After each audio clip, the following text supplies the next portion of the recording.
अरे रे रे, ये क्या किया तूने चिंटू? हाँ, मुझे बिल्कुल भी उम्मीद नहीं थी तू ऐसा करेगा और इतना नालायक निकलेगा। तूने ब्याह कर लिया, हाँ, हमें बताया भी नहीं और ब्याह करके लेकर आ गया। अरे रे रे, क्या मुंह दिखाऊंगी मैं। अम्मा ऐसे क्यों बोल रही हैं? जाने दीजिए, छोटी बहू बहुत थकी हुई होगी, घर के अंदर भी अभी तक नहीं आई है, घर के अंदर तो आने दीजिए। अरे क्या कहती है बहू, तू तो कुछ कह ही नहीं रही है। हाँ, ये इतने अमीर घर से लेकर इसे आया है, हमारे गांव वाले इस घर में ये रह पाएगी, हमारे साथ ये चल पाएगी? बता। अम्मा, तुम बेकार में ही परेशान हो रही हो, ये सब कुछ सीख लेगी, सब कुछ कर लेगी, क्या है दिक्कत? ये भी तो काम ही है ना। क्या कह रहे हो? मैं कोई काम वाम नहीं करूँगी। हाँ, तुमने देखा है ना मेरे बाबा कितने अमीर हैं। हाँ, तुम्हें क्या लगता है मेरे घर में कितने नौकर चाकर हैं? मैं यहाँ क्या कोई काम करने के लिए आई हूँ? मेरा क्या दिमाग खराब है? अरे ये क्या कह रही हो तुम? ये घर परिवार है, भाभी भी तो काम करती है ना। अरे तुम्हारी ये भाभी किसान की बेटी है, मेरे जैसे सेठ साहूकार की बेटी नहीं है। इन लोगों को काम करने की आदत होती है, मुझे काम करने की आदत नहीं है। मुझे समझाने की कोशिश मत करो और ये आखिरी बार सुन लो। देखा बहू, हाँ ये क्या है बोल रही है? अम्मा वो ठीक ही कह रही है, गलत क्या है? मैं किसान की बेटी हूँ, इसलिए मुझे काम करने में दिक्कत नहीं होती है। वो बेचारी बड़े घर की है, इसलिए उसे दिक्कत होती है। जा ए चिंटू, तू जब तक यहाँ खड़ा रहेगा भाई तब तक दिक्कत होगी। तू लेके जा अपनी पत्नी को अंदर, मैं अम्मा को समझा दूंगी। ठीक है भाभी, जाता हूँ। देखो ये गलत बात है। हाँ, भाभी के साथ ऐसे बात मत किया करो, वो बहुत अच्छी है, अम्मा भी बहुत अच्छी है, तुम्हें ऐसे बात नहीं करनी चाहिए। ये क्या, अभी अभी मुझे ब्याह करके लाए हो, मुझे डांट रहे हो? तुम मुझे ऐसे ही रखोगे क्या? मैंने लगता है बड़ी गलती कर दी है। हाँ, मैं अपने बाबा की बात मानती तो अच्छा होता, मैंने अपनी बाबा की बात नहीं मानी। मैंने सोचा तुम्हारे साथ मैं सुखी रहूंगी। अरे अरे रो मत, रो मत, लगता है मैंने गलती कर दी, माफ कर दो। रो मत, रो मत, सब कुछ अच्छा हो जाएगा। तुम धीरे धीरे तुम भी अच्छी हो जाओगी, ये सब कुछ भी अच्छा हो जाएगा, दोनों एक दूसरे को समझने लगेंगे। रो मत, मैंने गलती कर दी, अरे माफ कर दो। देखो ऐसी गलती दोबारा मत करना, मैंने बता दिया। हाँ, मुझे ये सब की आदत नहीं है। अरे नहीं करूँगा, तुम परेशान मत हो। अच्छा मैं आता हूँ मुँह हाथ धोकर। हाँ, तुम क्या सोचते हो मैं इस घर में नौकरानी बनने आई हूँ क्या? मैं इस घर में नौकरानी बनने नहीं आई हूँ और मेरे से ये सब काम भी नहीं होगा। मुझसे बहुत ज्यादा उम्मीद लगा रखी है, मैं तो इस पूरे घर वालों को ठीक करूँगी। वो बुढ़िया आते ही मुझे सुना रही थी, इसकी इतनी मजाल, मैं बिल्कुल भी नहीं सुनूंगी, उसकी भी हालत खराब करके रखूंगी। समय तो आने दो, सब पता चल जाएगा।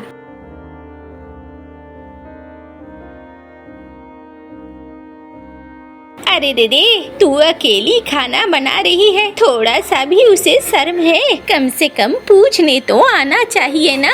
अम्मा वो नई बहू है और उसने सही कहा, वो एक अमीर परिवार से है, उसे खाना बनाना अभी नहीं आता है। आप परेशान मत हो अम्मा, मैं कर लूंगी, थोड़ा सा तो काम है, इसमें कौन सी बड़ी बात है, और धीरे धीरे रहते रहते वो भी सीख ही जाएगी। इसलिए आप बहुत ज्यादा परेशान मत हो और दुखी भी मत हो। पता नहीं बिटिया क्या होगा आगे। अम्मा सब चीज अच्छा होगा, आप बेकार में बहुत ज्यादा सोच रही हैं। खाना बन गया है, सबको बुला लाइए। जाती हूँ।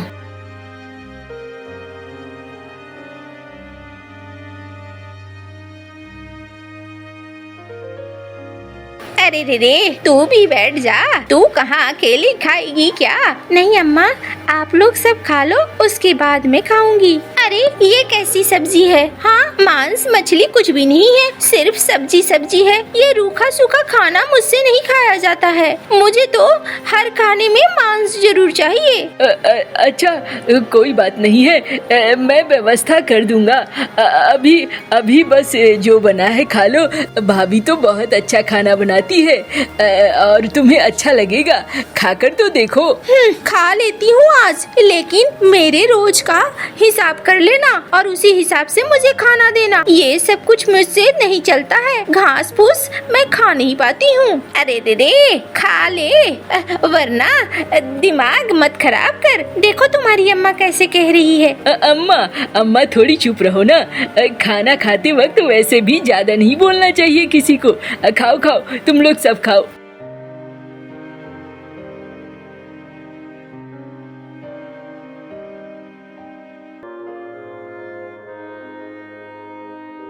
देखा ना, मैंने कहा था ना, भाभी के हाथ का खाना बहुत अच्छा होता है। तुम बेकार में ही परेशान हो रही थी। देखा, ठीक ही था, वैसा भी कुछ खास नहीं था। चलो मैं चलती हूँ अपने कमरे में, तुम्हें आना है कि नहीं? हाँ, मैं भी आता हूँ। अरे रे देखा ना बहू, निकल गए खा पी के। हांडी में कुछ बचा है? अम्मा बहुत कुछ बचा है, आप परेशान मत हो, मेरे लिए जितना खाना होना चाहिए उतना है। अरे हांडी में तो सचमुच में कुछ भी नहीं बचा है। क्या करूं, छोड़ देती हूँ। घर में मूढ़ी है, उसे ही खा लेती हूँ। चलो ये भी स्वादिष्ट है। अरे रे मुझे लगा ही था जैसे वो खा रही है ऐसे में तो घर का दिवाला निकाल देगी। ऊपर से मांग तो देखो, मीट मांग तो देखो, मांस और मछली यही चाहिए इसको। चल अरे सोई रहूंगी तो काम नहीं चलेगा, घर पे मेहमान है। जाती हूँ, जाके काम करती हूँ।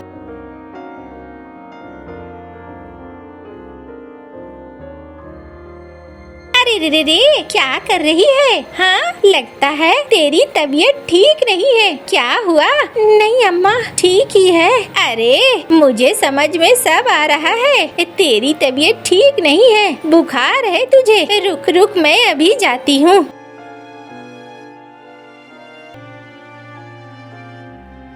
ए चिंटू चिंटू चिंटू, ए चिंटू घर के अंदर है? चिंटू बाहर आ। अरे जरा अपनी बीवी को भेज, देख तेरी भाभी बीमार है, अकेले काम नहीं कर पाएगी। भेज जरा, काम काज में हाथ बटाएगी। अजी देखो तुम्हारी अम्मा बाहर दरवाजे पे चिल्ला रही है, मुझे बुला रही है काम करने के लिए। मैं क्या यहाँ काम करने के लिए आई हूँ? मैं क्या नौकरानी हूँ? मेरे बाबा ने बहुत सारा गहना दिया है, मैं यहाँ नौकरानी बनने के लिए नहीं आई हूँ। जाओ देखो क्यों जगाया है सुबह सुबह। अच्छा जाता हूँ। तुम इतनी परेशान क्यों हो रही हो? जा रहा हूँ ना, देखने तो दो अम्मा क्या कहती है। क्या बात है अम्मा? अरे रे तेरी भाभी को बुखार है, बेचारी उस बुखार में भी काम कर रही है। तू अपनी बीबी को बोल जरा उठ के आके काम करेगी। घर में सोए रहने से काम चलेगा? दिन निकल आया है कितना ज्यादा। अच्छा अम्मा, मैं कहता हूँ। क्या कहते हूँ? हाँ मैं नहीं काम करने वाली। सुनो बुढ़िया, मैं बार बार एक ही बात को नहीं बोलूंगी, मेरे से ये सब काम नहीं होगा। मुझे ये सब कहने में अच्छा भी नहीं लगता है। अरे क्या हो रहा है यहाँ पे? नहीं कुछ नहीं हो रहा है, घर की बात है। आप जाओ। अरे सुनने तो दो, क्या बोल रही थी छोटी बहू? देखो अब मैं नई आई हूँ, मैं एक बड़े बाप के घर से हूँ, अच्छा खासा धन दौलत लाई हूँ। क्या मैं यहाँ नौकरानी का काम करने आई हूँ? आप ही बताओ बिजली दीदी। नहीं बात तो बिल्कुल सही है। ये क्या है? ये तो किसान की बेटी है, ये सारा काम कर सकती है, लेकिन तुम थोड़ी कर सकती हो, तुमसे ये सब काम तो बिल्कुल नहीं होगा। अच्छा कोई बात नहीं है, जाओ छोटी बहू और जाओ चिंटू अपने कमरे में जाओ, मैं मदद कर दूंगी मिनी की। अरे रे रे कलमुही, तूने क्यों ऐसा किया? देखो मौसी, किसी से तुम जबरदस्ती काम नहीं करा सकती हो। हाँ, ये घर जरूर टूट जाएगा। अगर तुम्हें लगता है कि ये घर टूटना है तो फिर तुम उससे जबरदस्ती कर सकती हो, वरना तुम्हें संभल कर ही चलना होगा। ऐसे बात नहीं बनने वाली है। अरे रे, ये क्या बात हुई? अपने ही घर में ऐसे हालात हो जाएंगे, मैंने सोचा नहीं था। भाभी, तुम खाना बहुत अच्छा बनाती हो, मेरी वाली को भी सिखा देना भाभी। मैं जा रहा हूँ शहर, इसे मेरे आने पर एकदम अपने जैसा खाना बनाने में बना देना। मतलब कहाँ जा रहे हो तुम? अरे, मैं सोच रहा हूँ कुछ दिनों के लिए शहर चला जाऊँ और मोटा पैसा कमा लूँ और फिर वापस घर आऊँ। और फिर वापस आके? अरे, वापस आके सोच रहा हूँ यहीं पे काम करूँगा और यहीं पे रहूँगा। अच्छा, मैं यहाँ पे रहूँगी? मैं यहाँ पे बिल्कुल भी नहीं रहूँगी। मैंने यहाँ रहने के लिए शादी नहीं करी है। मैं तो खाना ही नहीं खाऊंगी। रखो ये। अरे चिंटू, ये सब बातें अभी बोलने की क्या जरूरत थी? आराम से तुम उसे समझा सकते थे। अरे भाभी, अच्छा मैं बात करता हूँ उससे। क्या बात है, क्यों नाराज हो रही हो? क्या नाराज क्यों नहीं हूँ? मुझे भी जाना है। मैं यहाँ क्या करूँगी रहकर? तुम्हारी माँ और भाभी की सेवा करूँगी क्या? मुझे जाना है तुम्हारे साथ। देखो, मैं अभी तुम्हें नहीं ले जा सकता। अभी मेरे पास उतने पैसे नहीं है कि मैं शहर में तुम्हारा और अपना दोनों का खर्चा उठा सकूं। एक बार मुझे कमा कर आने दो और फिर हम लोग कुछ सोचेंगे। तुम इतना नाराज मत हो और भाभी के पास रहो। देखना, कुछ दिन में तुम्हें सब अपने लगने लगेंगे और अच्छे भी लगने लगेंगे। पता नहीं, मेरी तो इस घर में चल ही नहीं रही है। देखती हूँ मैं, आगे जो होगा देखा जाएगा।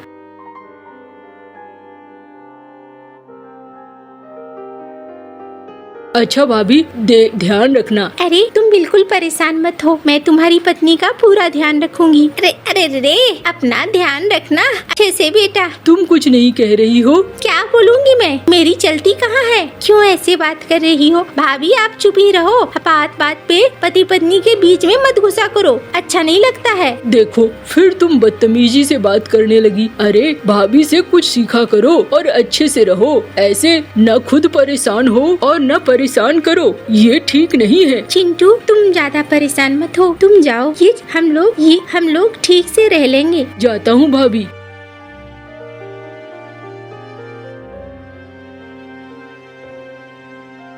अरे रे, सुनो बहू, सो कर जीवन नहीं चलने वाला है। उठो और घर के काम काज सीखो। तुम्हें अपना जीवन भी तो चलाना है ना। माना कि तुम हम लोगों के साथ नहीं रहना चाहती हो, कोई बात नहीं है, लेकिन तुम्हें सीखना चाहिए कि कैसे जीवन चलेगा। ऐसे बड़ी मुश्किल हो जाएगी। अम्मा, मेरे से ये सब काम नहीं होता है। कोई बात नहीं है, तू जाकर सिर्फ देख, बैठ मिनी के साथ। तुझे देख कर भी सीखने को बहुत कुछ मिलेगा। अच्छा अम्मा, जाती हूँ।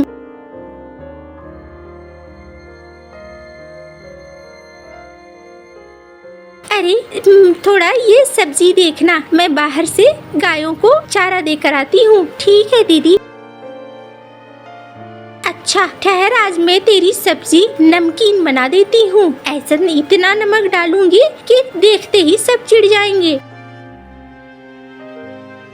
अब देखना, अब आएगा मजा। चलो, सब कुछ बन गया है, सब साथ बैठकर खाते हैं।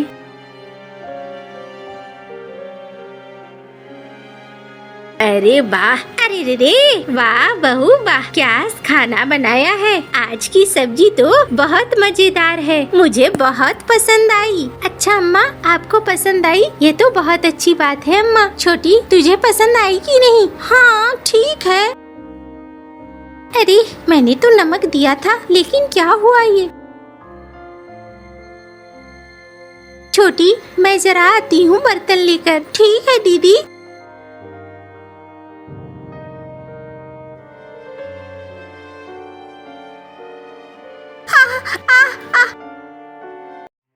अरे रे, ये क्या हो गया? अरे रे, ये क्या हो गया? अरे बुझाओ इसे।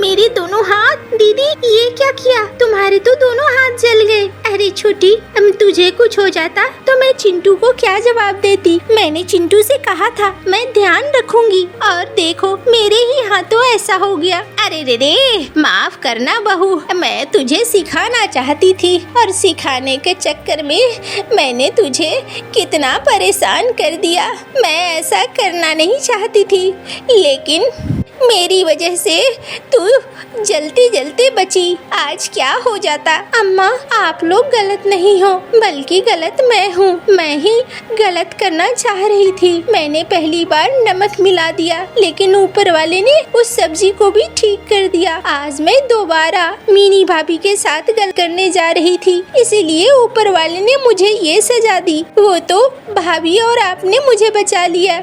मैं बहुत बुरी हो गई हूँ, मुझे माफ कर देना। अरे रे, अगर तू समझ गई है तो इतना ही काफी है। हाँ छोटी, तेरी समझदारी ही हमारे लिए काफी है। तू अब समझ गई है, हमें कोई दिक्कत नहीं है। और यही तो सीखना था तुझे, घर परिवार में कैसे रहते हैं और कैसे चलते हैं। अगर तू ये सीख गई तो सब सीख गई। चल, मैं तुझे बाकी की घर गृहस्थी भी सिखा दूंगी। जब आएगा चिंटू, देखेगा एकदम अपनी पत्नी को अलग। अरे कहाँ हो अम्मा, और कहाँ हो? अरे चिंटू भाई, आ गए तुम? हाँ हाँ भाभी, आ गया हूँ। अरे रे रे, आ गया मेरा बेटा।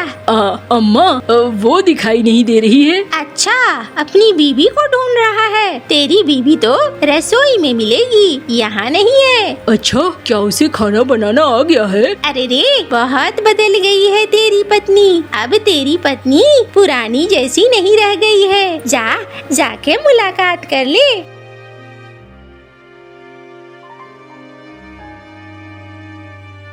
अरे वाह, तुम तो खाना बना रही हो। मैंने सब कुछ सीख लिया है। अब मैं तुम्हारी भाभी से भी अच्छा खाना बनाती हूँ। देख लेना, आज का खाना मैंने तैयार किया है। अरे वाह, ये तो बहुत अच्छी बात है। मैं यही चाहता था, हमारा घर परिवार मिलजुल कर रहे, अच्छे से रहे। अब यही हो रहा है।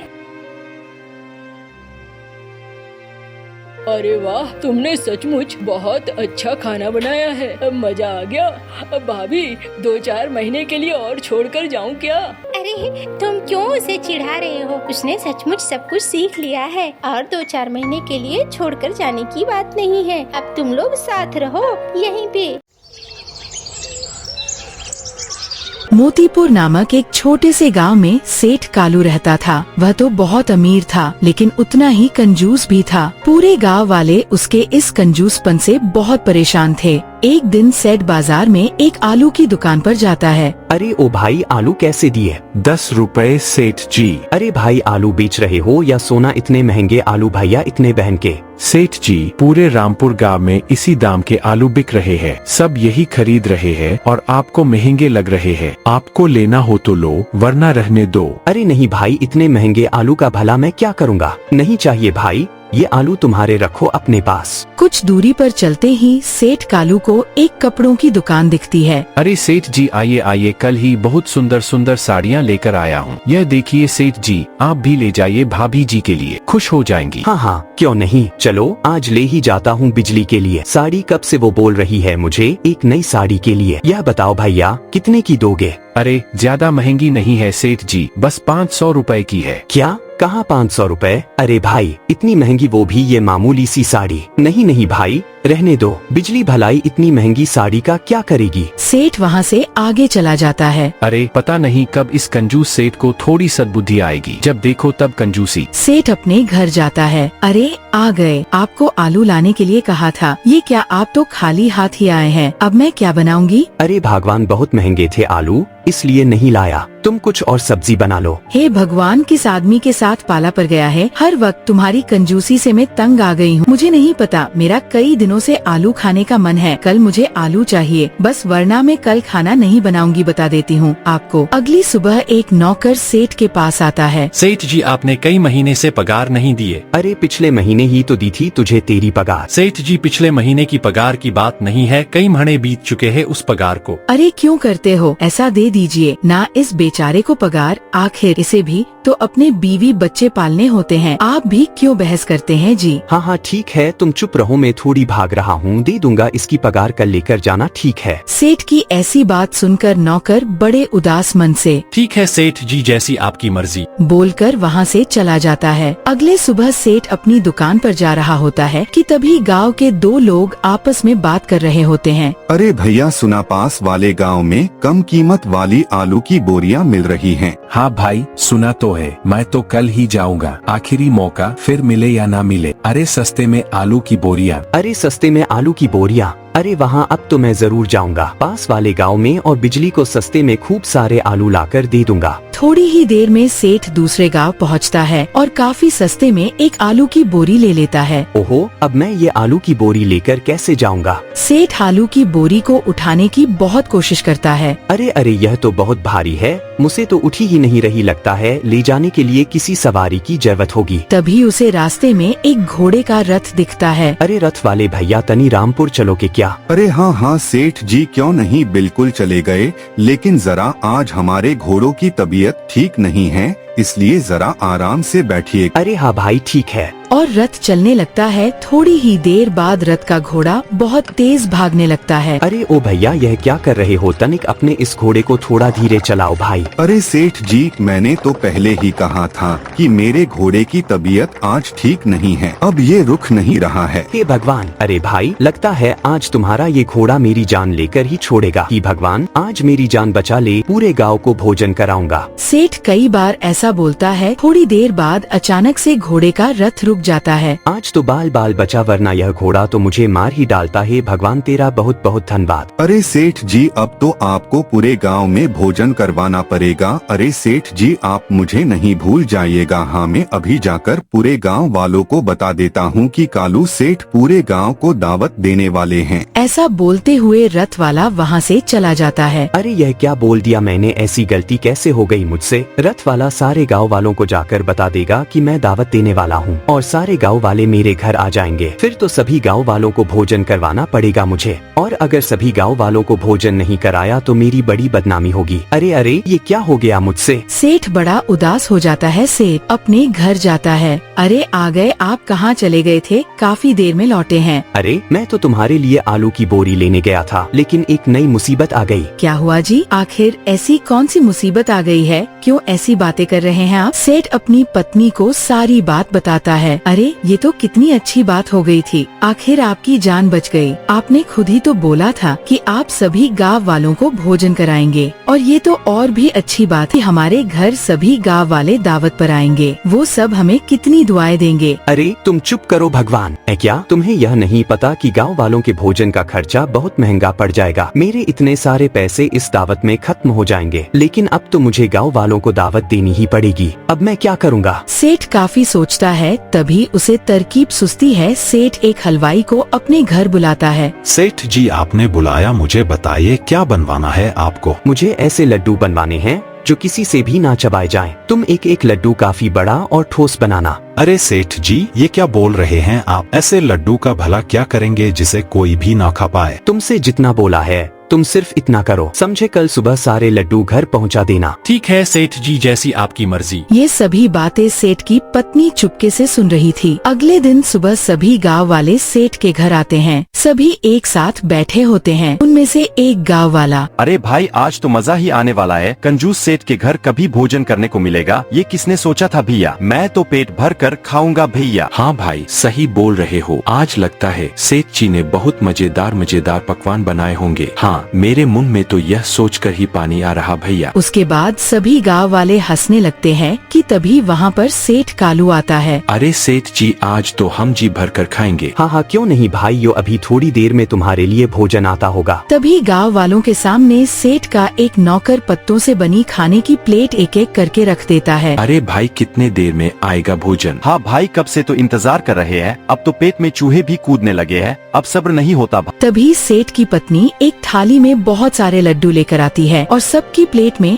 एक एक लड्डू रख देती है। अरे सेठ जी बस एक लड्डू, इसमें भला हमारा क्या होगा? इसे एक लड्डू से तो हमारी भूख ही नहीं मिटेगी। अरे भाइयों ऐसा नहीं है, मैंने आप सभी गाँव वालों के लिए काफी सारे पकवान बनवाए हैं, लेकिन मैं आपके साथ एक खेल खेलना चाहता हूँ। खेला भैया? कैसा खेला सेठ जी? तुम में से जो भी सबसे पहले अपने सामने रखी थाली में रखा लड्डू खा लेगा, उसे ही पकवानों से भरी थाली दी जाएगी और साथ में एक सोने का सिक्का भी दिया जाएगा। यह बात सुनकर सभी गांव वाले हैरान हो जाते हैं। सभी गांव वाले अपने सामने रखे लड्डू को उठाते हैं और खाना शुरू करते हैं। थोड़ी ही देर में गांव वाले अपना अपना लड्डू खत्म कर देते हैं, जिसे देख सेठ हैरान हो जाता है। और ये कैसे हो गया? इन सब ने तो यह लड्डू खा ही लिए। कि भगवान, अब तो इनके लिए पकवानों से भरी थाली मंगवानी पड़ेगी। ये लो सेठ जी, खा लिया आपका लड्डू। आहा हा, अब जल्दी से पकवानों से भारी थाली मंगवा दीजिए। आहा हा, बहुत तेज भूख लगी है। हाँ हाँ ठीक है, अभी मंगवाता हूँ अभी। तभी सभी गांव वालों को पकवानों से भरी एक थाली दी जाती है, जिसे गांव वाले बड़े चाव से खाने लगते हैं। थोड़ी देर बाद सभी गांव वाले भोजन करने के बाद, अरे वाह, आज तो सेठ जी आपने मन खुश कर दिया। हमारा सारा भोजन बहुत स्वादिष्ट था। अच्छा चले, हमारा एक सोने का सिक्का तो दे दीजिए। हाँ हाँ सेठ जी, अब सोने का सिक्का भी दीजिए। हाँ हाँ ठीक है, देता हूँ सोने का सिक्का। तभी सेठ अपनी पोटली में से